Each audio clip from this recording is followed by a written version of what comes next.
करने वाला हूँ digital personal data protection rule 2025 को। तो न्यूज़ में क्या है कि गवर्नमेंट नोटिफाइड करा है digital personal data protection rule 2025 को। एक्चुअली होता क्या है ना कि आप सोशल मीडिया या कहीं भी आप इंटरनेट साइट पे अपनी कोई अकाउंट या डाटा देते हो, तो आपको एक कंसेंट प्रोवाइड की जाती है कि आप इस पे टिक करो कि आप अपना डाटा को उसे दे रहे हो। सपोज दैट आप फॉर्म भर रहे हो कहीं, तो आपको ये कंसेंट प्रोवाइड करी जाती है कि आपके पास ये ऑब्लिगेशन होता है कि आप अपनी डाटा को आप जो साइट है वहाँ प्रोवाइड कर रहे हो, ठीक है। या फिर कोई गूगल गूगल ऐप से आपने कोई एप्लीकेशन डाउनलोड करा, तो वहाँ भी आपको डाटा डिमांड होता है। तो गवर्नमेंट क्या कर रही है, तो गवर्नमेंट का कहना है जो data protection digital data protection rule है उसके अकॉर्डिंग में ये है कि आप अपनी डाटा को जिस तरह से मैंने अपना डाटा वहाँ दिया है उसी तरह से मुझे ये अधिकार होना चाहिए कि मेरा डाटा सोशल साइट से हटाया जा सके।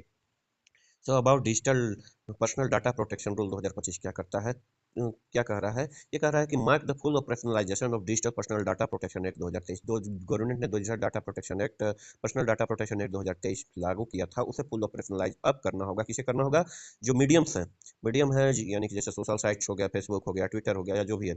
सो इसका मिनिस्ट्री कौन है, मिनिस्ट्री किस मिनिस्ट्री के अंतर्गत है, तो ministry of electronic and information technology के अंतर्गत है। इंप्लीमेंटेशन टाइमलाइन की बात करी जाए तो 18 मंथ का फेज कंप्लायंस पीरियड दिया गया है ऑर्गेनाइजेशन को, किस चीज़ के लिए, एडजस्ट करने के लिए सिस्टम को, उसके सिस्टम को to adapt responsible data practice, ठीक है। अब अगर बात करी जाए pre provision of the rule की अगर बात करी जाए, तो ऑब्लिगेशन ऑफ डाटा फ्यूटरी यानी डाटा बैंक जो भी है, जैसे कि ट्विटर हो गया, फेसबुक हो गया, जो आपकी डाटा को रख रही है, जो मेरी डाटा को रख रही है, तो उसके लिए क्या ऑब्लिगेशन है कि issue stand alone concern notice, आपको stand alone concern notice provide करना होगा। दैट क्लियर एंड सिंपल, जो कि क्लियर और सिंपल होना चाहिए। Provide an itemise description, proper itemise description के साथ, and specific purpose of personal data and specific mean which the data principal may withdraw consent. तो पर्सनल डाटा का specific purpose, क्यों आपका डाटा लिया जाएगा, मेरा डाटा क्यों लिया जाएगा, और स्पेसिफिक मीन भी बताना होगा, और उसका वे भी बताना होगा कि किस प्रकार आप जो है आपकी मैं जो हूँ अपना डाटा को जो भी मैंने दिया है अपना जानकारी उसको वापस ले सकता हूँ या डिलीट कर सकता हूँ, ठीक है। So is of withdrawing consent must be comparable two is of with it was given. तो विड्रॉइंग कंसेंट जो होता है, मुझे अगर मैंने अपना डाटा अगर दिया तो मुझे ये अधिकार होना चाहिए उतना ही सरलता के साथ मैं अपना डाटा को खत्म कर सकता हूँ। So erase personal data if specified purpose is no longer being served unless legally required to retain it. So अगर मैंने डाटा किसी को दिया और स्पेसिफिक पर्पस उसमें जरूरी नहीं है कि वो डाटा उसके पास रहे, तो उसको खत्म करना ही होगा। Personal data and other log related to processing need to be retained for a minimum period of 1 year from the date of processing unless longer retention is mandated by law और notification. So personal data जो भी है और other जो भी जानकारी है उसको ज़्यादा से ज़्यादा 1 साल तक रखा जा सकता है, जब तक कि यूज हो। अगर यूज नहीं है तो उसे डिलीट करना होगा, ठीक है।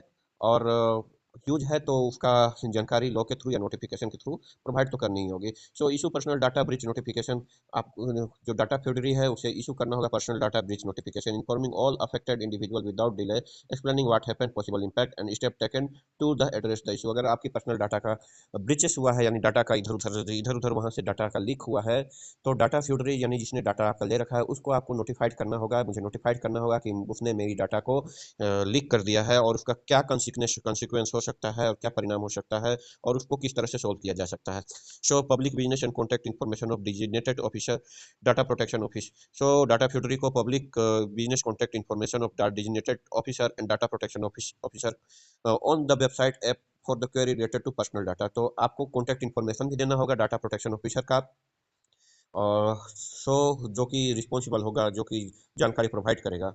तो mandatory response with in 90 day, 90 day के अंदर आपको रिस्पॉन्स करना होगा कुछ भी डाटा का रिलेटेड जो भी इशू है उसके लिए 90 डे का टाइम दिया गया है। For all request related to access correction updating और इरेजर, जो आपने एक्सेस किया है जहां भी एक्सेस आपको मिल रही है करेक्शन करना है, इरेजर करना है, अपडेट करना है। Special protection of children data की अगर बात करी जाए तो through variable consent from parent और guardian before processing a child personal data. अगर चाइल्ड का डाटा आपने ले रखा है तो वेरिएबल कंसेंट प्रोवाइड करना होगा पेरेंट के थ्रू, गार्जियन के थ्रू, आपको कंसेंट लेना ही होगा।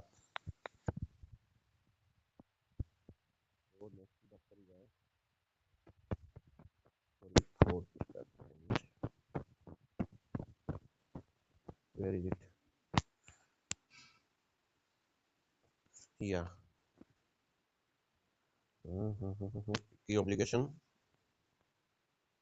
Yeah. हाँ, या एग्जाम्शन करना है concern exemption of concern allowed for essential purpose like health care education real time safety and protection of child. तो अगर बच्चे की डाटा अगर ले रहे हैं तो आपका गार्जियन का कंसेंट जरूरी है before processing children personal data, बच्चों के पर्सनल डाटा के प्रोसेस करने से पहले।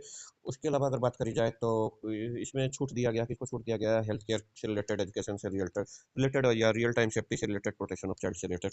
सो right of protection of citizen अगर देखा जाए तो right and protection of citizen की अगर बात करी जाए तो इंफोग्राफिक में देखना है। Data protection board of India की अगर बात करी जाए तो कंसिस्टिंग करता है 4 मेंबर को with dedicated portal, mobile application allowing citizen to file track and complain.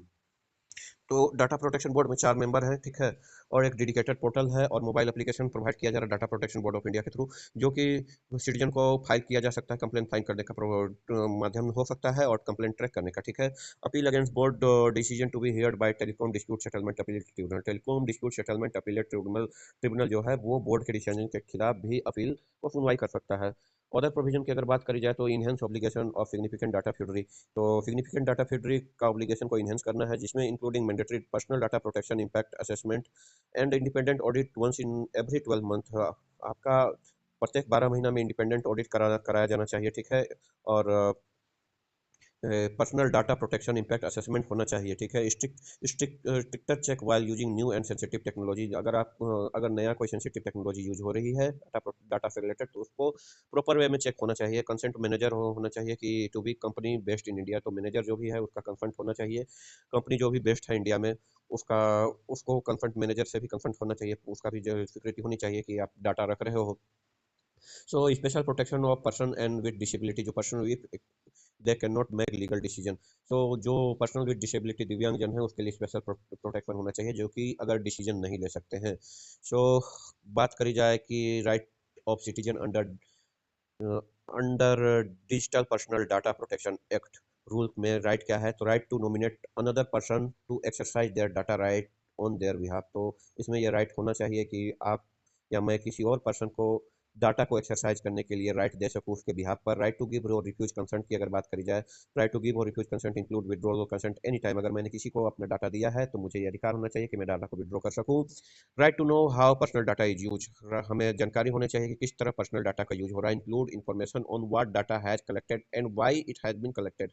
इसमें इन्फॉर्मेशन होना चाहिए कि क्या डाटा कलेक्टेड किया गया है और क्यों किया गया है। Right to access personal data held by data fiduciary. So right होना चाहिए किस चीज़ का access personal data held by data fiduciary, data fiduciary ने जो हमारा डाटा रखा है उसका एक्सेस का राइट होना चाहिए। So right to correct and update personal data, जो डाटा है उसको करेक्ट और अपडेट करने का भी राइट होना चाहिए। Right to erase personal data in certain situation, अगर सिचुएशन ऐसा हो कि हमें अपना डाटा हटाना हो तो उसे भी हटाने का अधिकार होना चाहिए।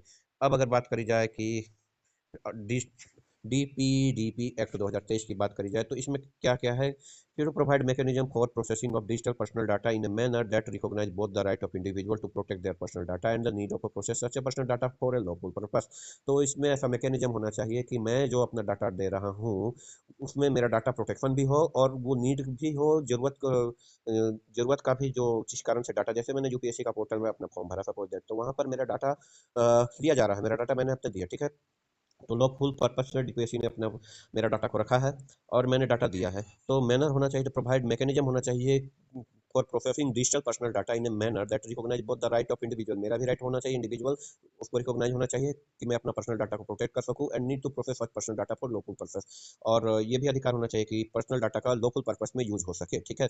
तो सो सेवन कोर प्रिंसिपल की अगर बात करी जाए तो कंसेंट एंड ट्रांसपेरेंसी होनी चाहिए, पर्पस लिमिटेशन होना चाहिए, कंसेंट एंड ट्रांसपेरेंसी होनी चाहिए, पर्पस लिमिटेशन होनी चाहिए, डाटा मिनिमाइजेशन होनी चाहिए, एक्यूरेसी होनी चाहिए, स्टोरेज लिमिटेशन होनी चाहिए, सिक्योरिटी सेफगार्ड होनी चाहिए, अकाउंटेबिलिटी होनी चाहिए। क्या क्या सात को प्रिंसिपल है, कंसेंट एंड ट्रांसपेरेंसी होना चाहिए, मैं अपना स्वीकृति दूंगा तभी मेरा डाटा लेना चाहिए, डाटा अगर मैंने दिया तो ट्रांसपेरेंसी मेंटेन होनी चाहिए कि डाटा का कहाँ यूज हो रहा है, पर्पस लिमिटेशन होना चाहिए, जिस पर्पस के लिए मैं दे रहा हूँ डाटा, सपोज दैट मैंने ट्विटर को अपना डाटा दिया अपना अकाउंट बनाने के लिए, तो वो मेरा डाटा को इधर उधर देना, तो वो लिमिटेशन होनी चाहिए उसका, डाटा मिनिमाइजेशन होना चाहिए, कम से कम डाटा को लिया जाए, एक्यूरेसी होना चाहिए, प्रॉपर एक्यूरेट वे में डाटा लिया जाए। आधार कार्ड के लिए अगर डाटा दे रहे हैं तो डाटा का यूज आधार कार्ड में ही हो, ये ना कि कहीं और भी वो डाटा को बैंक में पासबुक खोलने के लिए, बैंक में अकाउंट खोलने के लिए वो डाटा दे दे, ऐसा नहीं होना चाहिए। एक्यूरेसी होनी चाहिए, स्टोरेज लिमिटेशन होनी चाहिए, लिमिटेड स्टोरेज होनी चाहिए, सिक्योरिटी सेफगार्ड का फॉलो करना चाहिए और अकाउंटेबिलिटी को मेंटेन होना चाहिए, ठीक है।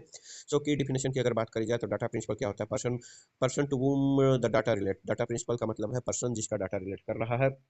डाटा फिड्यूशरी वो होते हैं जो person company government entity that process the data. अगर मैंने डाटा किसी को दिया जैसे ट्विटर हो गया, फेसबुक हो गया, तो वो डाटा फिड्यूशरी हो गया।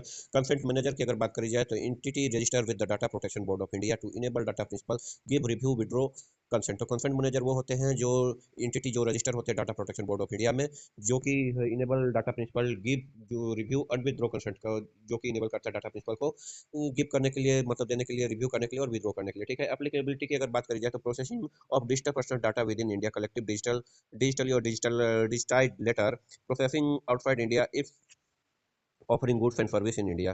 तो अप्लीकेबिलिटी कहाँ का अप्लीकेबल है? Processing of digital personal data with in India, जो भी पर्सनल डाटा इंडिया में लिया जा रहा है, कलेक्टिव डिजिटली और डिजिटाइज लेटर, बाद में भी डिजिटाइज किया गया वो भी, एंड प्रोसेसिंग आउटसाइड, बाहर, भारत के बाहर भी अगर प्रोसेसिंग हो रही है भारत की data India outside India offering goods, जो कि भारत में गुड्स एंड सर्विस प्रोवाइड कर रहा है, तो उसके लिए भी एप्लीकेबल है। Does not apply to personal use data, publicly available data. तो ये पर्सनल यूज डाटा के लिए एप्लीकेबिलिटी नहीं है और पब्लिक अवेलेबल डाटा के लिए एप्लीकेबिलिटी नहीं है। अब जैसे विकिपीडिया में एपीजे अब्दुल कलाम के बारे में दिया गया है, ठीक है, तो उसके लिए एप्लीकेबल ये नहीं है, वो पब्लिकली अवेलेबल डाटा है, ठीक है। कंसेंट रिक्वायरमेंट की अगर बात करी जाए, कंसेंट रिक्वायरमेंट की अगर बात करी जाए, personal data protection, personal data proceed only for lawful purpose with data principal consent. तो लॉफुल पर्पस के लिए ही यूज करना चाहिए जो भी डाटा है उसको, मेरी डाटा को, जैसे कि मैंने आधार बनाने के लिए अपना डाटा दिया, तो वो आधार बनाने के लिए ही यूज होना चाहिए। बैंक अकाउंट खोलने के लिए वो इधर से उधर मेरा डाटा को नहीं भेज सकता है, ठीक है। और मेरा कंसल्ट के थ्रू ही वो यूज किया जाना चाहिए। Consult not required for government benefit services, medical emergency. अब जैसे गवर्नमेंट बेनिफिट अगर कोई प्रोवाइड हो रही है, जैसे कि खाता खुलाया जा रहा है बैंक में, या फिर प्रधानमंत्री आवास का अलॉटमेंट है, या मेडिकल सर्विसेज है, या बेनिफिट किसी तरह का दे रही है, उसमें वहाँ पर मेरा आधार का डाटा लिया जाता है या मेरा डाटा लिया जाता है, तो वहाँ पर कंसल्ट की रिक्वायरमेंट नहीं है। Data protection board of India की अगर बात करी जाए तो monitor compliance and impose penalty. तो ये इसका काम क्या है? मॉनिटर करना है अनिवार्यता को, कि आपने अनिवार्यता का पालन किया कि नहीं, और पेनल्टी इम्पोज करना अगर गलत किया जाए तो। Financial penalty for non compliance of data fiduciary की अगर बात करी जाए तो 250 करोड़ तक का, अगर case failure to maintain reasonable security safeguard. अगर रीजनेबल सिक्योरिटी सेफगार्ड को अगर हेल्प करते हैं आप, मेंटेन नहीं करते, तो 250 करोड़ तक की आपको पेनल्टी लगेगी। और 200 करोड़ तक की पेनल्टी तब लगेगी फॉर नोटिफाइंग बोर्ड और affected individual for personal data breaches violation obligation related to children. So अगर आपने नहीं नोटिफाई किया बोर्ड को या अफेक्टेड इंडिविजुअल को कि आपका डाटा पर्सनल ब्रीच हो गया है, वायलेशन हुआ है of obligation relating to children, बच्चों से रिलेटेड डाटा का भी वायलेशन हुआ है, तो आपको 200 करोड़ तक की पेनल्टी लग सकती है। और 50 करोड़ तक की पेनल्टी तब लगेगी जब any other violation of the rule, जब कोई रूल का अदर वायलेशन होता है, ठीक है। तो revise section 81J for the RTI act for by exempting disclosure of information which related to personal information. इसमें क्या किया गया है? रिवाइज किया गया है section 81J of RTI act for by exempting disclosure of information which related to personal information. Need of data, digital data protection का need क्यों है? तो ये आप देख सकते हैं, protection of individual privacy without safeguard citizen में पर surveillance profiling by arbitrary state और big tech company using personal data biometric location health and financial detail. अब देखो क्या होता है ना, मैं पर्सनली बता रहा हूँ कि अगर मैंने फेसबुक में अकाउंट किया, पहले क्या क्या केस था ना, पहले जब छोटा मोबाइल आती थी, अगर आप फेसबुक में अपने अकाउंट बनाते थे तो आपने कंसेंट दिया चाहे नहीं दिया, आपका मोबाइल में जितना भी नंबर होता था, सेव नंबर, सबके पास ये नोटिफिकेशन चला जाता था कि आपकी अकाउंट फेसबुक में बनी हुई है, ठीक है। तो इस तरह से आपका डाटा तो ब्रीच होता था, बड़ा बड़ा कंपनी आपका डाटा ब्रीच कर देता था। तो अब वहाँ प्राइवेसी तो आपकी रही नहीं, तो अब क्या है कि क्यों डिजिटल डाटा प्रोटेक्शन रिक्वायर है? तो protection of individual privacy without safeguard citizen में face surveillance. Without safeguard citizen को क्या होना, परेशानियों का सामना करना पड़ता है। प्रोफाइलिंग बाय आर्बिट्री स्टेट और big tech company using personal data biometric location health and financial detail. Personal data का यूज करके अभी भी आप देखो कि आप गूगल में आप कुछ भी सर्च करते हो तो फिर एड आने लगती है। जैसे आपने कुछ भी सर्च किया आपका रिक्वायरमेंट का, अगर आप एस्पिरेंट हो तो आपने अगर रिसोर्सेज को सर्च किया तो आपको देखो, आप बार बार आपके पास कोई भी जगह ऐड आएगी बड़ी बड़ी कोचिंग इंस्टीट्यूट की, तो आपका डाटा तो ब्रिच हो रहा है ना, डाटा तो आपका कहीं भी जा रहा है। तो उसमें क्या होना चाहिए? प्रोटेक्शन होना चाहिए, protection of individual privacy without safeguard citizen में फेस सर्विलांस और प्रोफाइलिंग बाय आर्बिट्री स्टेट और big tech company using personal data biometric location health and financial detail. Prevention of data misuse and exploitation की अगर बात करी जाए, data can be misuse for identity theft, financial fraud, targeted manipulation. Data क्या क्या हो सकता है मिसयूज? किस चीज़ के लिए हो सकता है? आइडेंटिटी थेफ्ट के लिए हो सकता है, फाइनेंशियल फ्रॉड के लिए हो सकता है, टारगेटेड मैनिपुलेशन के लिए हो सकता है। अगर आपका डाटा अगर लिया गया किसी और चीज़ के लिए, किसी और चीज़ में डाल दिया गया, उसके बाद आपका अकाउंट से पैसा कट गया, तो आप सोच सकते हो कि क्या क्या हो सकता है। For example 33,000 additional cyber crime cases were reported in 2023 as compared to 2021 का, ठीक है। So oh my God, where is it? फिर से 1 सेकंड ब्रो। यहाँ पर आ गया। सो साइबर सिक्योरिटी की बात करी जाए, cyber security and national security की अगर बात करी जाए तो large data set are targeted for hacker and hostile state actor for cyber espionage. तो लार्ज डाटा सेट किसके द्वारा टारगेट किया जाता है? हैकर के द्वारा। एंड होस्टाइल होता है स्टेट एक्टर फॉर साइबर स्पंजेस करने के लिए, ठीक है। Example, cyber security incidents in India rose from 10.29 lakh in 2022 से 22.68 लाख इन 2024 में। Okay, so building trust in digital economy, building trust in digital economy के लिए भी इंपॉर्टेंट है। It will allow India to digital economy grow in a secure and globally competitive way. Indian digital economy accounted 11.74% of GDP in 2022-23। ये बार बार ये हो रहा है, sorry for that disturbance, that touch ही नहीं करने का। तो ट्रिब्यूनल से पहले है या